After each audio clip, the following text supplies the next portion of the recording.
We have three exciting presentations today. Folks from around the world joining us. We have Inigo Navarro and Moises Menendez, the co-directors of Legal Tech and the New Law Observatory of Comillas Pontifical University, also known as ICADE, and the law firm of Garrigues. Then Tabriz Ibrahim, the co-founder and chief legal officer, as well as Walid Romaya, the co-founder and CEO of Victoria. Then we have Alicia Ash, the teaching assistant, and Erin Weaver, research assistant, and Tate Richardson, postgraduate fellow at the Innovation for Justice project at the University of Arizona. And yeah, so a great group of people joining us, and we'll get started right away. Are you folks okay with speaking in this order? I know Tabriz had a plane to catch, and then the folks in Europe, it's already quite late there. So Tabriz, are you okay for time to go as the second one in this group? Oh, yeah, we're flexible. Whatever works. Oh, okay. So then yeah, we have an hour for three presentations, so that leaves 20 minutes for everyone. And if you could, kind of leave enough time for questions from the group, that would be great. So perhaps if you plan to speak like just 10 minutes or so, around 10 minutes, then we have enough time to discuss also. All right, with that, I'll turn it over to Inigo. Inigo, am I pronouncing this correctly? Inigo. I am Inigo. Okay, there you are. Okay. But well, I think we are waiting him. So I see him on the. Yeah, but I think that they have changed the order. Did we change the order? No, I think Yeah, I already set it up with everybody, Roland, but that's okay. It's an informal meeting, and yeah, we can go in whatever order people like. All right. Well, I know Tabriz, we're a bit pressed for time, so maybe we'll have Tabriz go first. Then my apologies. I'm all good.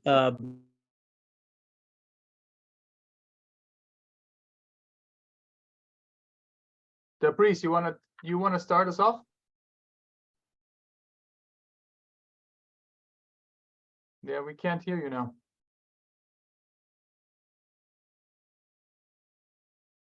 All right. Hi, everyone. I just got unmuted. Sorry about that. And it's great to be here. Thank you very much, Roland, Susan, and Stanford CodeX. Very excited to be here. My name is Tabriz Ibrahim. I'm a law professor at Lewis and Clark Law School. I'm also a Stanford alum with a master's in engineering from Stanford University. And I'm a co-founder and the chief legal officer of Victoria. Walid, who's my co-founder and the CEO of Victoria, is also here. I'll let him introduce himself, and then I'll get started. I know we have a little bit limited on time. Hello, everybody. Thank you very much for inviting us to CodeX and Stanford Law. I'm Walid Romaya. I'm the co-founder and CEO for Victoria. It's a brand new legal marketplace. And I do have a short slide presentation, but I'll let Tabriz lead with the intro to what Victoria is. Thanks, Walid. I'll be brief and then hand it over back to Walid. So again, as Walid mentioned, our company is Victoria. It's a brand new legal marketplace, and we're a legal tech company based in California. And as I mentioned, I'm a law professor, so I focus on teaching and research on the tenure line. And this is a startup that I work on as well. So Victoria is our app, our application. We have this launched now, and we're part of Law Zebras Inc., which is the Delaware C Corp that is with Victoria. So the problem that we're facing, it's a new legal world that we're in. And what we wanted to do is enter the legal space because we recognize that there is a massive opportunity here, and that there is a problem that's not been solved or been fulfilled. And there's still this problem of having users and consumers and how they connect with each other. That is the problem. And connecting and finding lawyers real time and on demand is the problem that we're solving. And this is part of the effortless economy. This is where consumers want convenience and consumers want frictionless purchasing decisions, as well as on the other side of the market, lawyers are trying to get their name out and find the right consumers at the right time. So we're solving this matching and interaction problem that's faced the legal services industry. So let me pause there and let me turn it over, and we'll talk a little bit more about the consumer problem and more. And so I'll hand it over to Waleed now. Thanks. Thank you, Tabriz. May I share my screen with everybody? Sure. So here we go. The reason we decided to launch Victoria is really comes from personal frustrations where even businesses or people that would think have the means to finding lawyers, it's really a problem. It's a huge problem in the industry, as validated by a lot of bar associations. They said the number one complaint by consumers is that a lot of lawyers just don't return their calls, and there is a huge friction with that. The last mile, for example, in Silicon Valley, there's a lot of talk about that, but this is really the first mile for law. This is the initial connection. And so yes, there are a lot of Google directories, Google search and legal directories and all of that, but when you actually try and find the lawyer when you need one, it's a massive problem. And there's a lot of reports by the American Bar Association, Thomson Reuters, and many other industry specialists about this subject as well.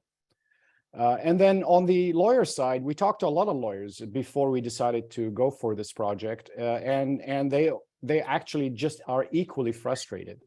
They are basically saying when they market themselves online through legal directories, they receive a lot of what they call junk inquiries, and they're not sure, they're kind of overwhelmed and they're not sure which one to take on because there are a lot of looky-loos and people just cooking the tires.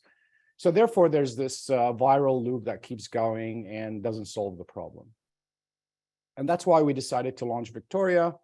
So it's basically a legal marketplace where everybody is online, that's available on a mobile basis, and the search is relevant. And the most important thing besides geolocation, the instant connectivity through the secure in-app chat, which you can do either through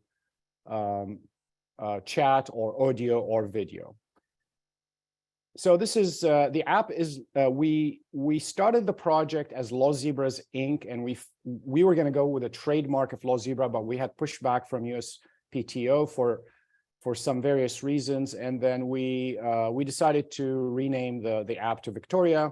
The app was launched and is live on the Apple Store as well as Android, however, it's in testing mode. So we have not started acquiring lawyers. We have a whole plan to do so.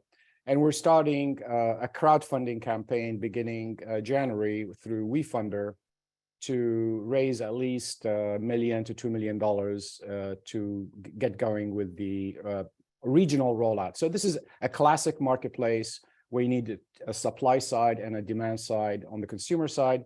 And so we're going to go metro area by metro area, perfect the network effect, and then go on to the next metro area until we have like a national formula for that works for the project. And then you could search by subject, you can search by location, you can search by keywords. For example, access to justice is a big issue for us. We want to make sure that there is universal access to justice. A lot of consumers give up on legal search, either because they cannot afford it or because they're frustrated or they deem themselves they cannot qualify. But you can actually search for lawyers that have turned on their pro bono or access to justice filter, and you can connect with them without wasting time. You can check out the profile of the lawyer, and then you can create what's called a law request. You can share your case details, you can book appointment, and then communicate through the in-app chat. And then really, the way we look at Victoria, it's not because finding a lawyer is episodic. And so sometimes you might not need a lawyer for a few years. So we like to look at Victoria as your portal for all your legal needs, so that you would go to, whether you're actually looking for a lawyer or maybe thinking about getting a lawyer. And we do have a newsfeed segment that will be publishing articles about law and of all kinds that would be make actually people would like to go back to the app even when they're not looking for a lawyer. This is the key function here, which is called the law request, where you create a case and you send it to multiple lawyers, and then you wait for the lawyers to get back to you and then see which one wants to take your case, and then you proceed to hire the one that you want. Access to justice is, again, a huge problem. And we are just, when we started the project, that was in front of our minds, but we know it's such a massive problem. We are going to solve some of it, but we're very excited that there will be other features that we can introduce that will make our algorithm a lot smarter, where it matches lawyers with consumers that are looking for help with their legal needs, even when they do not qualify from a financial point of view. However, there's also people that are willing to pay, but they cannot pay the full amount. And then there is, payment programs and what have you to make that happen. But this is a huge problem. One of our, we've raised $200,000 seed round already, pre-seed round. And two of the three investors in that round were lawyers, and actually they deal with veterans, for example. So they have a problem with helping veterans, because right now they just use YellowPad to help them. They meet in a giant hall and they collect all these forms, and then they have to go back to their office and try to sort through them. Victoria solves that problem because you can just connect with these lawyers immediately. These are some sample requests that you can actually type this, or you can actually put that in a law case, but it covers all aspects of law. And I'm going to pause right now to see if there's any questions, because I kind of just gave you an overall, there's a lot more to it, but I just would like to pause and see if there's any questions. Great. So, so you opening up for questions now, or is there more? No, I want to see. I was trying to be mindful of time. If I still have a few more slides. I can finish them. Maybe I need 2-3 more minutes, and I can be done. So so my question is: so there are other matchmaking marketplaces, right, for lawyers and people with legal needs. One of them is Legaler, for example, and they worked initially with bar associations and now more with in-house departments. Also, I think tried to seed the system with like answers to legal questions, and then there are others that focus on sort of more the legal needs of like large Fortune 500 companies, and matching their legal departments with firms, that can take on big matters, but that are not big international, network of firms. And so the marketplaces are out there, and I'm wondering, what's your kind of differentiator? What's the need in the marketplace you're filling with Victoria? Well, first, I think the key aspect is mobility, and first we're mobile first. And yes, there are. I wouldn't call them marketplaces. A marketplace should have free access to every single lawyer without any restrictions. Yes, there are referral within each bar association. If you go, there's some referral companies. But this really doesn't solve the problem. There is no immediate connectivity. We're solving the immediacy that a consumer needs. When they need legal help, they need it now. And to get to the point where you hire a lawyer, if you use these other potential marketplaces or referral agencies or matchmaking, it still takes you literally weeks before you actually find the right person to connect with you. So the modern way of user behavior, user consumers, as Tabriz said, We're in the effortless economy. We need our services now. And the legal industry has done a great job with trying to catch up on technology and AI and all of the behind the practice technology. But there's still a huge problem with that first connection, that first touch. And we're solving that. And it's mobile. If you go on the Apple Store, for example, and type legal or lawyer, you're not going to see much. It's going to be all very difficult. I mean, with the exception of maybe LegalZoom. LegalZoom is a do-it-yourself. It's a very different model. But I'm going to show you this competition comparison. So we are, so this is a matrix. We are a marketplace, but also make our revenue through a freemium subscription service. By definition, a marketplace here is, as I said, every lawyer should be able to sign up and create a profile without having to pay. So it's free to get into the system. They only pay eventually when there are certain metrics that are touched within the app, very similar, say, to Dropbox, like you use 2 gigabytes. If you use more, then you have to pay, but you can be on it totally free if you like to. And then I would say the only other competitors that are well-known would be someone's like Avo or lawyers.com, which are Martindale Hubbard properties, which also got sold to internet brands. But these are really ad-based and where you have to pay it's like a pay-to-play model. And then the do-it-yourself law is the LegalZooms, the Rocket Lawyers. Legal Shield is another one. Legal Shield is a subscription service for consumers. We call it the Avon for law, like the Avon lady for law, because it's a multi-level marketing scheme to get your neighbors to sign up to get some very limited legal advice. Great. Okay, is there anything else you wanted to cover? Because we wanted to see if anyone else I had think some... no, this is just our launch timetable. So the app is live, you can download it, but you're not going to see the lawyers. The lawyers are going to be onboarded. So we have a technology that we have the database for the entire lawyers in the United States. So we are going to upload their profiles within the app. But then we will do what's called a claim your profile rollout on a regional basis. We're going to start in California, then we go to the East Coast, and then the southern states, then in the Midwest, like Illinois, and then we're looking for a national rollout in 2023. And then we're going to use all of the different assets for marketing. The crowdfunding campaigns will go live with wefunder.com beginning next month. Tomorrow we're filing our SEC Form C for the crowdfunding campaign. We've been working on this for several months.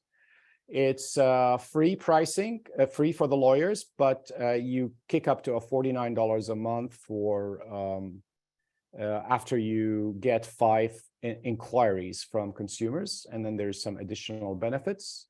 It's always free to the consumer. We do not change, by the way, the best practices of lawyers. In other words, once lawyers intake a consumer, we're not a law firm, we're just the platform. So we expect the lawyers to conduct their business in their best professional practice. And it's a huge opportunity, like Tabriz says, and here's the team. It's myself with Tabriz, and our CTO is Haytham. Our corporate counsel is Wilson Sonsini in Silicon Valley. And we have an advisory for a bunch of advisory. We talk to so many lawyers, maybe hundreds of lawyers, but these are some of our advisors from big law to small individual lawyers. And then the only other thing I want to say, this is the news feed that is actually will start publishing legal material, and each lawyer can also publish to their news feed and share it on their own other social media like Twitter or Instagram or LinkedIn.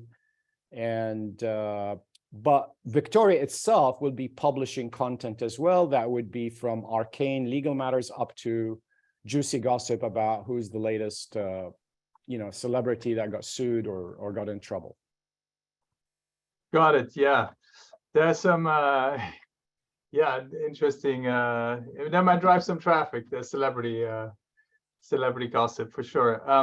Well, thank you so much. I want to see if someone else has a question for Debres and Walid. You can also use the chat. Anyone has a question?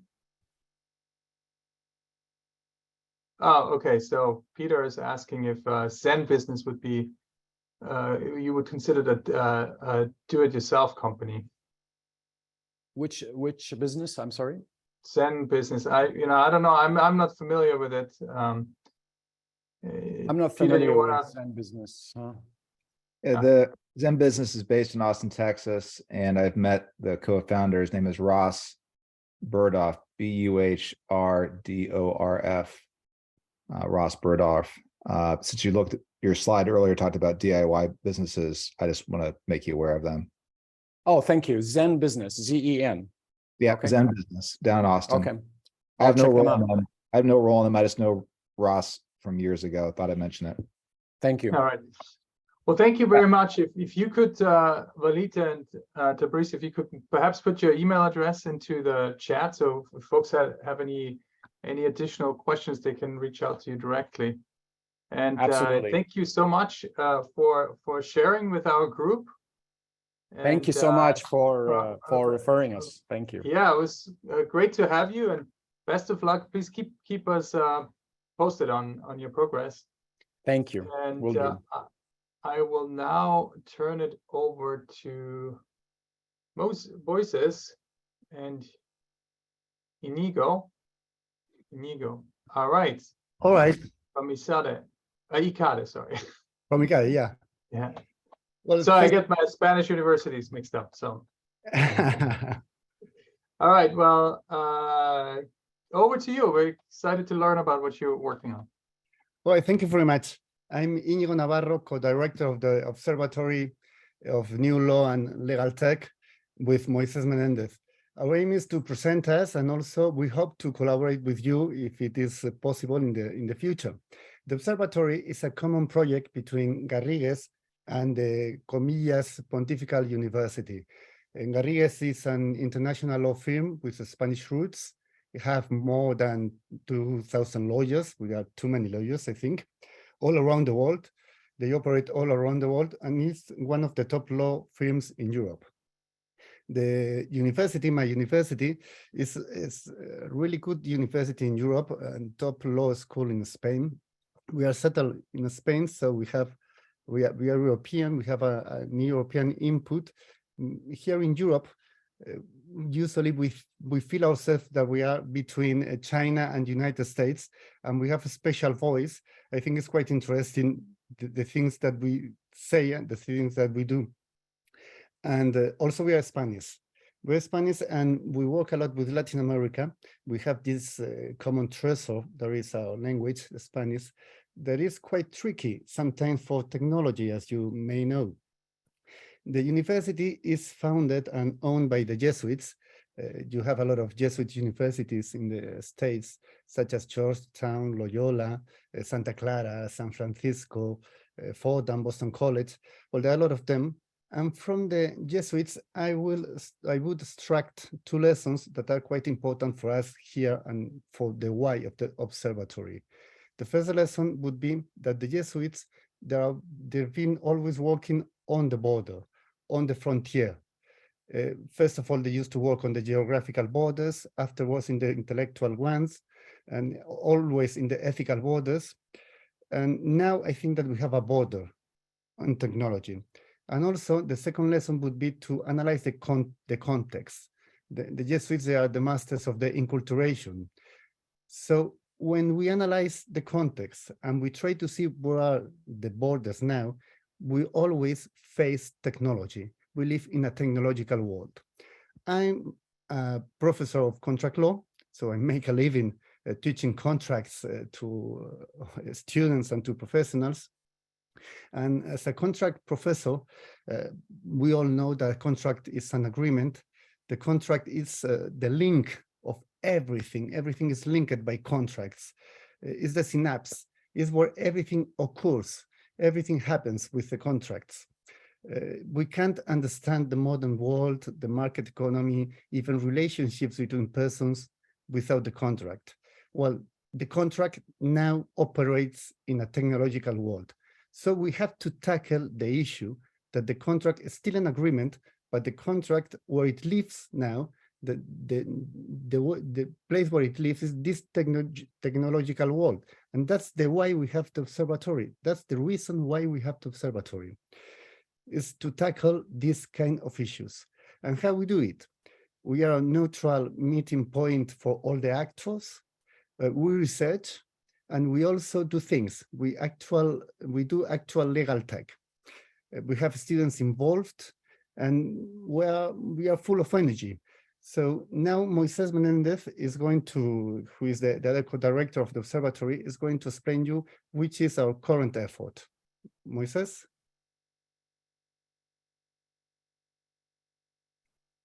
Moises? Yes, sure.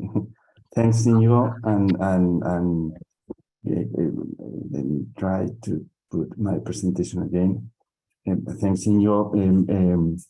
Well, good afternoon and good night from Spain, and thanks a lot for having us here. It's an honor to share this while with you. So, well, I will try to be on time with my presentation. I am also the director of digital transformation and innovation in Garrigues, and well, I am going to leave in the chat a link with some additional, with this presentation and some additional information that we used to prepare it. So our aim here is to share with you our vision about how the process of the digitalization of relation contractualship is happening. It is going to be involved in these transformations, or in this transformation of internet. We are moving for this Web3 concept. If you are Web3 agnostic, probably you prefer to talk about smart networks, and is what about we are dealing with in the observatory. So I divide this presentation in two blocks, in two parts. Through the first block, we began with some conceptual issues about our understanding of contract technology. And in the second step, in the second block, we will introduce briefly our projects where we are working around digitizing some specific contracts. Going straight to this first block, we think that there are some questions that could provide us the vision, the general framework we are considering when we are studying how the process of digitalization contractual relationship is happening. So this basic Q&A has as a first main question is perhaps instead of talk about computational contract, we have to talk about contractual relationships. The second one is about if computational contracts are able can support anything else or anything other process than the happy process. Third question is about how the internet transformation is affecting contractual relationships. And last question is about standardization. Standardization in technology is a key issue for massive adoption, and what is happening in contract technology with the standardization processes. So regarding the first questions, at the end of the day, we are talking about processes. A contractual relationship is a process, and we see the computable contracts as the engine of this process. So for us, in a sense, the digital implementation of a contract is the deployment of a group of workflows. Basically, normal termination is a happy process, and the alternative planes are controllable termination scenarios. So that takes us to the second question, and it's a limitation. Can we support any other normal termination with a computable contract? And at least for a lawyer, the answer is no. But well, the point is that in fact we consider that this is not a limitation. It's even more difficult to control in writing or verbal contracts a normal termination. So it's a kind of transition from an autopilot mode to a manual mode, and well, in nowadays in digital contracts, probably controversial situations are more easy to dealing with than in verbal and writing contracts. So, third question is about what is coming, what is bringing us the Web3 era.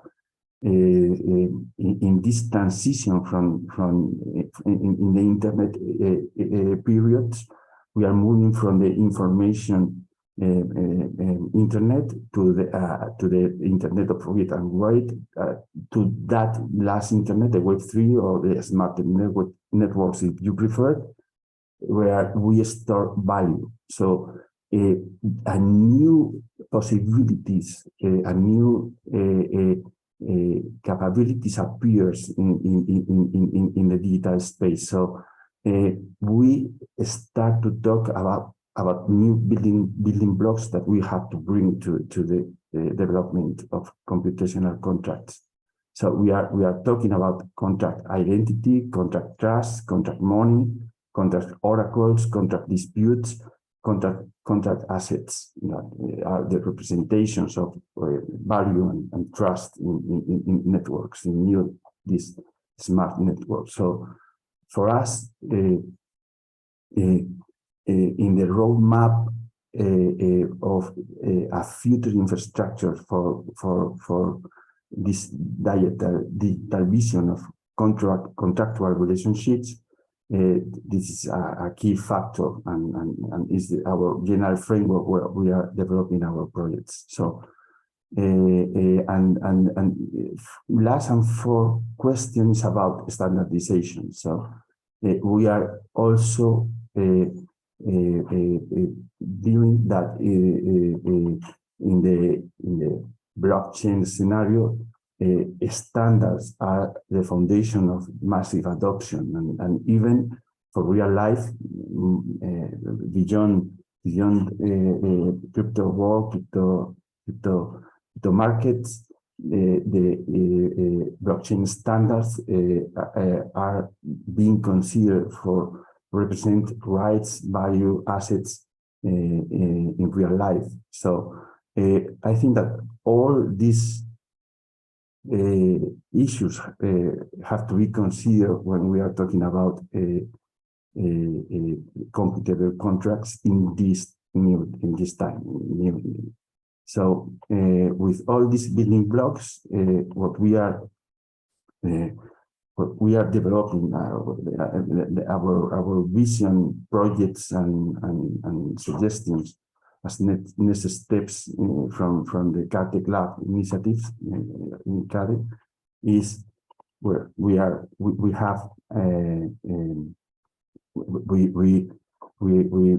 assume we follow the main set, the main ideas in this about computable contracts. Text, code, data are the key elements that conforms computable contracts, and we see these three layers in computational contracts. a first layer of technology that supports workflows, the contract life cycle management, but with all these building blocks I mentioned before. The computable contract is the engine of processes associated with this.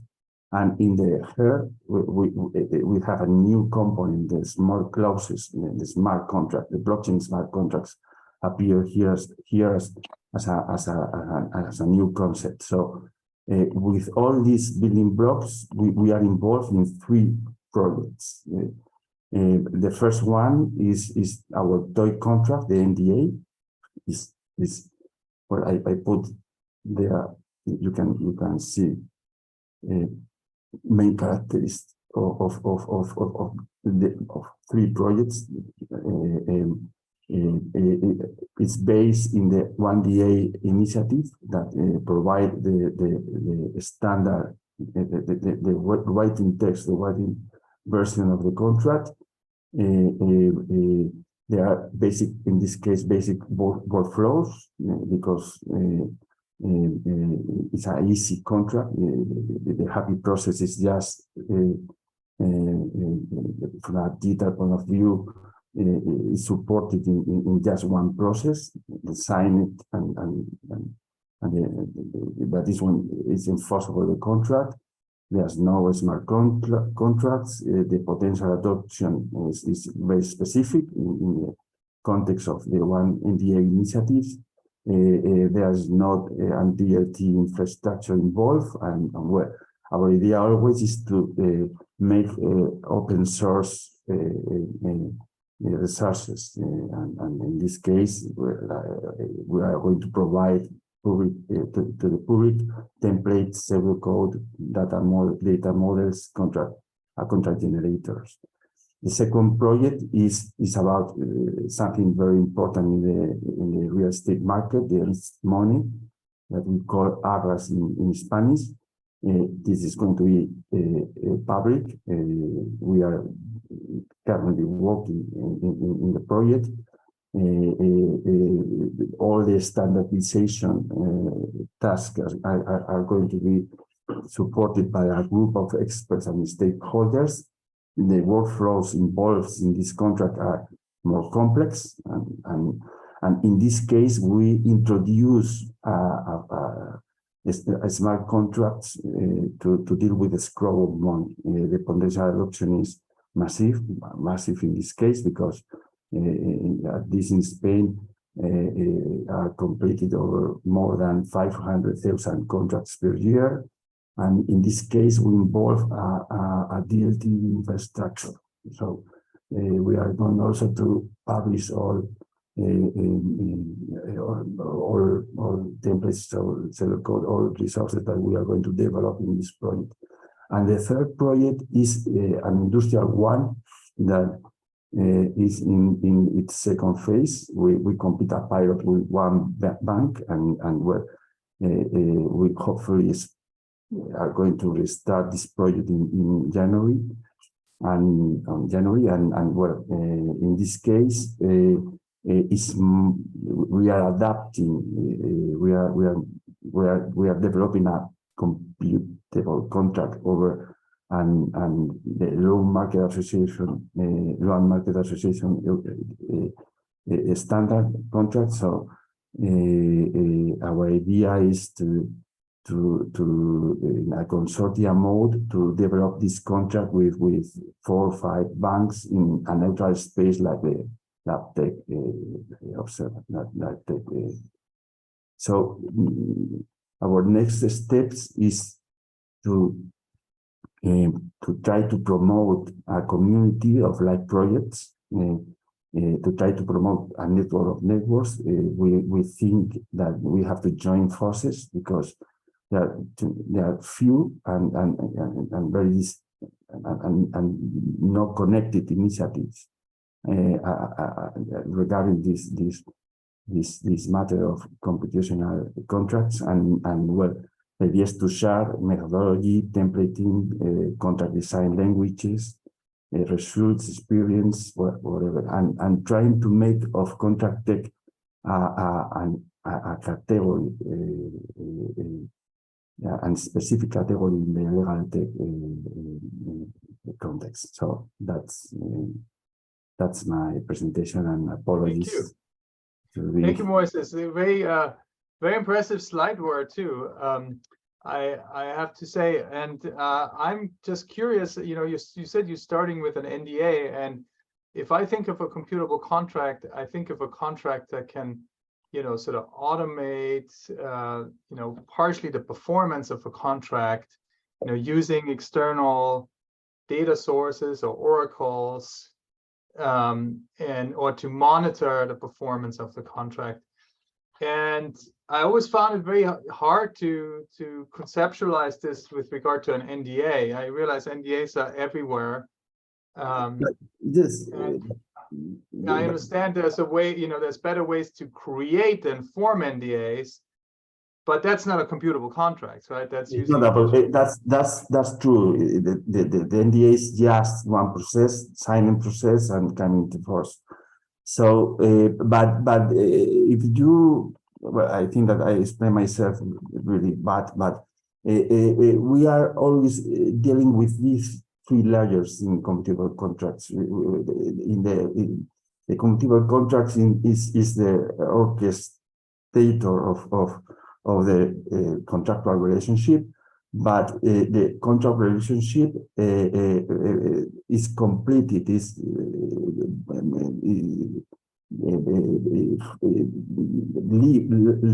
in a contract life cycle management process. So the NDA is just that first layer. It's why it's for us interesting because allow us to complete the process of drafting, signing, to control some events from the point of view of notarization. So and perhaps in an advanced advanced versions, we could connect it with a virtual data room, something like that, and control the exchange of information, for instance, and providing watermark in documents, or you can develop advanced versions of an NDA. But it's just the our toy contract, because it's just a workflow for signing. But it's the same workflow that is supporting perhaps the most complex of these three projects is the syndicated loan, and it's going to base in some vision of workflows, contract workflows. I know Bruce has a question, and he put it in a chat already, and we are running over time. So Bruce, so either can you ask a very quick question and then a quick answer? We have to turn it over to the other speakers because they also deserve their time. Of course. Moises and your colleague, thank you for this. My question, and I illustrated it with the Sephardic Jewish nationality law change, but these computable contracts are written against an assumed static field of law, that the law will not change and will enforce them as they would have if they had been written and in type. But the law does change.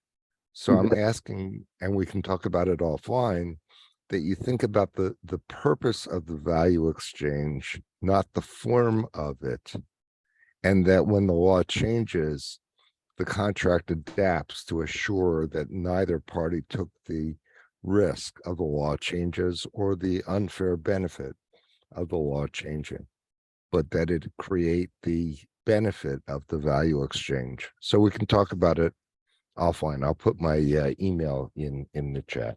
Yeah, that would be great. Yeah, and if you could do the same, Moises. I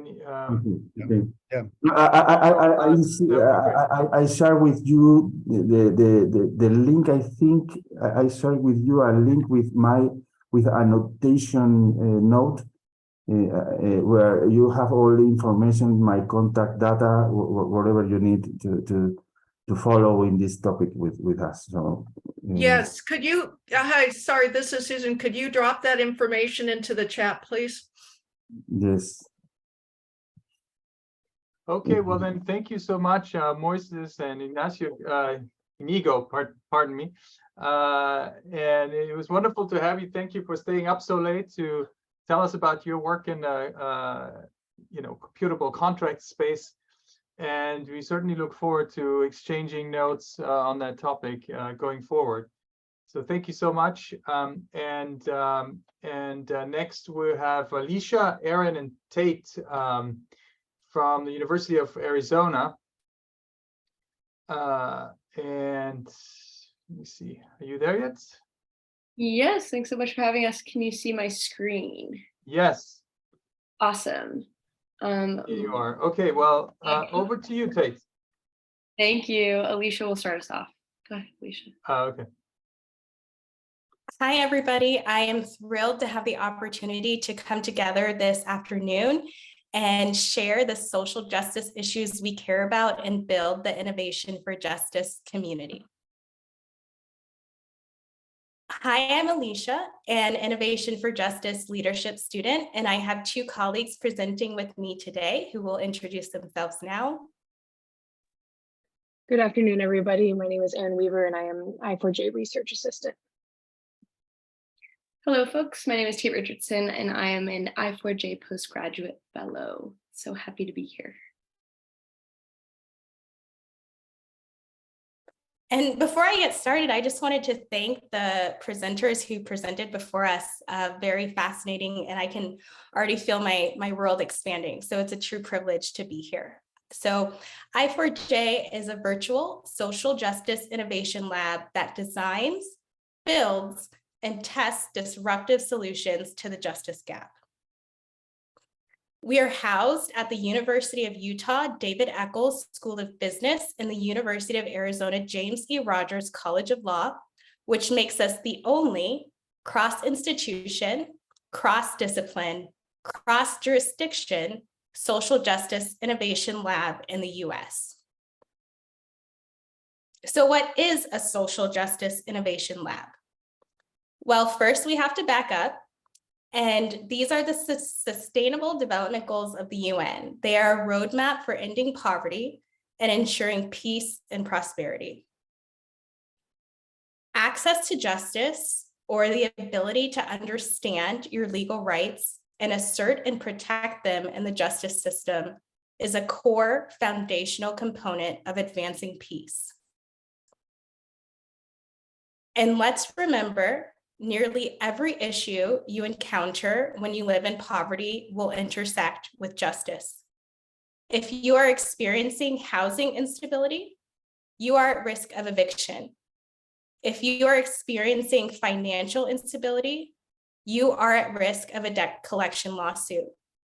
And if you are experiencing domestic violence, you need the justice system in order to obtain a protective order, a divorce, and custody of your children.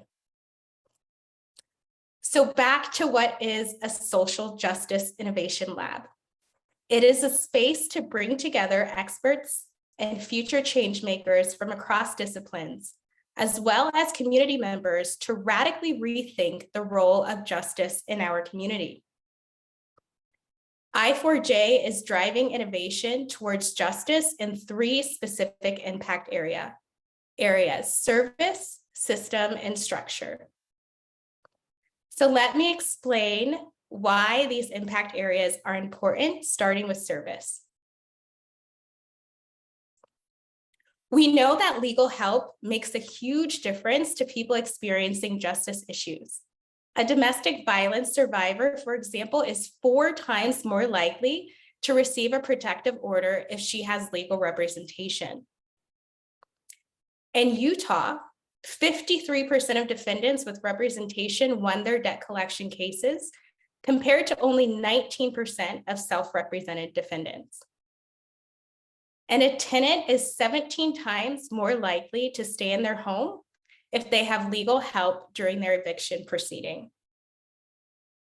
But in 48 states, only lawyers can give legal advice. We have created a system where you need 4 years of college, 3 years of law school, and a bar license in order to help people with their legal issues. So we have to think about the impact of that. When only the most privileged and educated among us are empowered to know and use the law, community members living in poverty are the least likely to be able to receive legal help. And in fact, that's exactly how the justice gap plays out in this country. 50 million Americans have household incomes below 125% of the poverty threshold. 74% of low-income households experience at least one civil legal problem in the past year. And 39% of low-income households experience 5 or more civil legal problems in the past year. But unfortunately, our civil legal system is not able to serve them. 80% of people that need and qualify for legal aid services cannot be served. And we would require 189 hours of pro bono work from every lawyer in the country to give just 1 hour of legal services to each low-income household experiencing civil legal issues. And 92% of low-income Americans do not get any or enough legal help. But Arizona and Utah are different. In these two states, the Supreme Courts have created new pathways for legal services. They have amended the restrictions on unauthorized practice of law to permit people other than lawyers to know and use the law. To give a little more insight, this semester in our service impact area, students explored innovative approaches to embedding civil legal services in patient care within the University of Utah health system. We know that 55% of a person's health is determined by social factors, and legal services are a critical part of addressing social needs, but they are often siloed from other social justice systems like healthcare. So with this project, students investigated a pilot designed to help patients address civil justice issues, such as debt collection, eviction, and domestic violence. And the students did so by engaging with diverse populations and stakeholders within the U Health system. And we will have a final report on this project out soon. And now I will transition over to my colleague, Tate. Thank you so much. All right, so I will be talking about our system focus. So legal services, building the roster of people in the community who can know and use the law is one cornerstone of our theory of change. But whether you are navigating the justice system alone, or you are a community advocate helping others navigate it, the system itself is complex and confusing. A system designed for lawyers, but most of its users are not lawyers. Justice has a usability problem. And so that's the driving force behind our system's impact area. This is what the law looks like. And this is what paperwork looks like when you are called to court. And this is what the court looks like when you get there.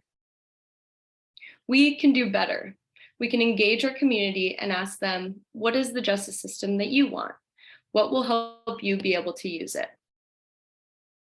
We are using human-centered design to envision new justice sector technologies and improve existing justice sector technologies so that the users who need to use our justice system can use it successfully. Instead of court documents and legal statutes looking like this, they could look like this. This is a screenshot of our redesigned Utah self-help page with clear navigation that makes it easier for people to navigate these otherwise difficult documents. And instead of a court looking like this, it could look like this, another ODR redesign that we've done. Well-designed technology creates new opportunity for people to participate in a justice system that works for them. This semester, students in our UX for Justice cohort worked together as a research team to evaluate an early stage web tool called Benefactor. Benefactor seeks seeks to assist folks in Alaska who are navigating the Social Security disability application process. Benefactor, like other tech tools, was built to make it easier for navigators and other community advocates who are providing services to folks who need them. The Benefactor web designers sought the assistance of I4J to evaluate the website to better understand how they can best serve the needs of their clients. Through design and systems thinking and UX evaluation, the research team is making recommendations to our stakeholders that were molded by the feedback of those in the community who will actually interact with the website. Analysis such as this is integral to making tech tools that are most helpful to the populations we and our stakeholders seek to benefit. Next, Erin will walk us through our structure impact area. Thanks, Tate. So finally, our structure impact area. It is critical that people other than lawyers know the law, and it is critical that the justice system be accessible and usable to those who need it. But in some instances, no amount of legal services or system improvement matters if the laws on which the system is built need to change. For example, our medical debt policy scorecard. We can train medical debt legal advocates, that's service. We can improve the ways in which people learn about their medical debt lawsuit and how successfully they can access the justice system to defend that lawsuit, that's system. But 47 out of 50 states in this nation have a failing score when it comes to medical debt laws that protect consumers. We need to innovate the law to better know and use it. For the scorecard, the research team interviewed subject matter experts in the field of medical debt to determine the policies that were most important and helpful in achieving 4 policy goals. Number 1, reducing how often people incur medical debt. 2, increasing the ability of patients to resolve debt out of court.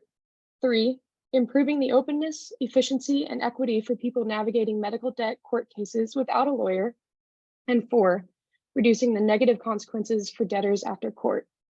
Each state received no credit, half credit, or full credit based on which policies they had implemented as of October 2021. Maryland was the highest scoring state with a composite score of 94.5 points out of 100. Maryland had implemented 8 of the 9 policies for policy goal 1, all 4 policies for policy goal number 2, all 3 policies for policy goal number 3, and 4 of the 5 policies weighted for policy goal number 4. While it's not a perfect score, Maryland is doing a pretty good job at protecting its consumers from incurring medical debt and the negative downstream consequences associated with it. On the other hand, Tennessee was the lowest scoring state with a composite score of 8.5 points out of 100. Tennessee has implemented none of the 9 policies for policy goal number 1, none of the policies weighted for policy goal number 2, none of the 3 policies weighted for policy goal number 3, and only 2 of the 5 policies for policy goal number 4. So there is definitely some significant room for improvement in how Tennessee protects its consumers from incurring medical debt and the associated consequences. And that's the driving force behind our structure impact area. How can we make laws more transparent and get information into the hands of advocates so that they can call for change on a policy level? Innovating justice is a tall order. There is so much work to do. I4J is designed to build the bench, to educate and train as many change makers as possible with the skill sets and mindsets necessary to drive meaningful and lasting change to the role of justice in their communities.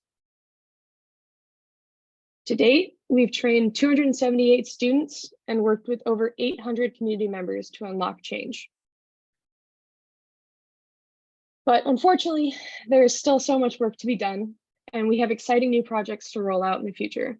If you're interested in learning more, visit our website, subscribe to our newsletter, and follow us on social media. Thank you. Wow, thank you. This is great. Thank you so much for the great presentation and organized overview for us. I think it gives us a really great way to understand what you guys are working on, and what sort of what motivates you, and what you're kind of looking to accomplish. So so that's really great and really appreciate you sharing it with our community. Just wanted to see if anyone, I know we're just at time now, but you started a little bit late, so I want to just see, we can go like, a minute or two over. If anyone had a question for Alicia, Tate, or Aaron. So you're all still.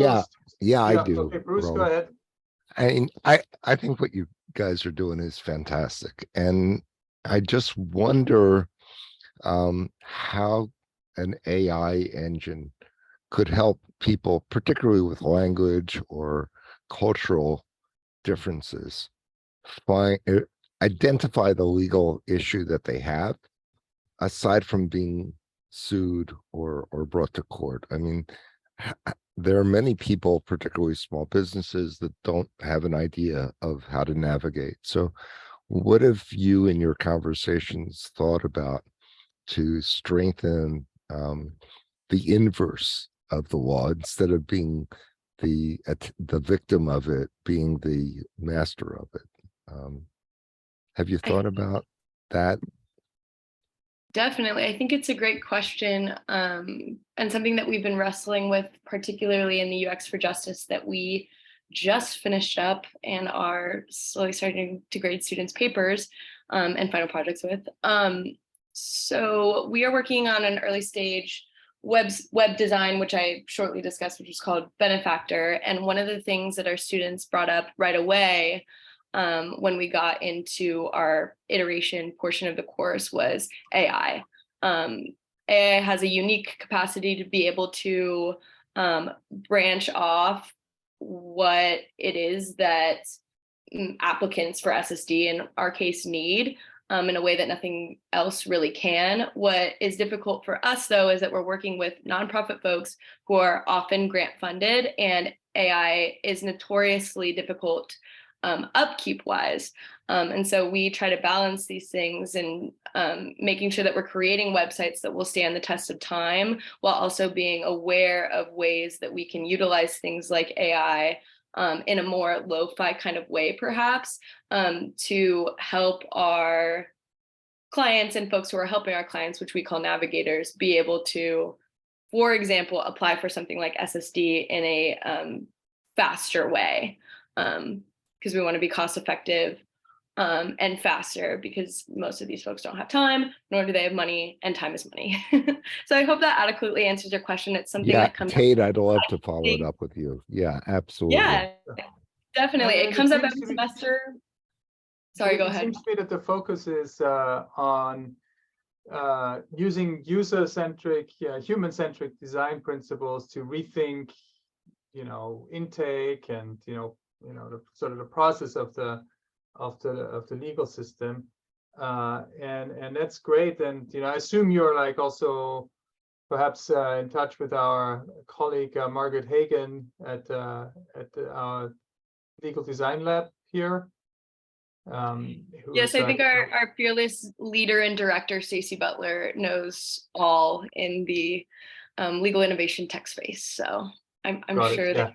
So there's a lot of great work going on, and yet I feel like we've only started to scratch the surface, and so there's so much opportunity for students and young lawyers and other professionals to have an impact in the law and really help people. And I think that your work is like a great example of that, and we really appreciate you sharing it with our community. And please keep us posted. We're like almost 5 minutes over time already, so we have to close here, unfortunately. No, it's not, that's your fault. But thank you so much for joining us, and thanks for sharing your contact info. So if other folks have more questions, please reach out. So quick round of applause to you all, and to the previous speakers, whole gambit of different projects and ideas that came out today. And I think it was a solid discussion. And look forward to our next session. I just don't know when that will be. Susan, can you? Yeah, TBD. So watch this space for January, and we wish everybody a great holiday and a very happy 2023. Yeah, happy holidays, everyone. Good to see you all. This was the last session of this calendar year. So we'll see you in the new year.